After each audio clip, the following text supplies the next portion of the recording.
圈口55到58嘅姊妹睇過嚟啦。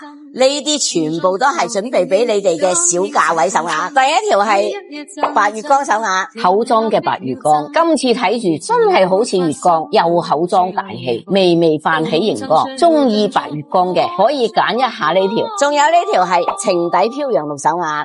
情底飄一抹羊綠，底裝有少少粗，但勝在顏色夠辣夠甜，因為底子粗，所以價錢都唔算貴。呢條係紫羅蘭圓條手鐲，滿圈都係濃郁嘅紫色，好均勻，底裝乾淨細膩，係冇晶體感嘅，足夠總露肉細啊！仲有呢條係寬版情底手鐲，寬版輪胎情底，大氣端莊嘅條型，有種朦朧美感，已經微微泛起熒光啦。你哋中唔中意呢種啊？最後一條係桂花糕圓條手鐲，特色手鐲桂花糕，你哋中唔中意啊？糯滋滋嘅，好想食咗佢，種水又膠又潤。如果你哋中意嘅，可以留個圈口俾連姨，我喺源頭安排俾你哋。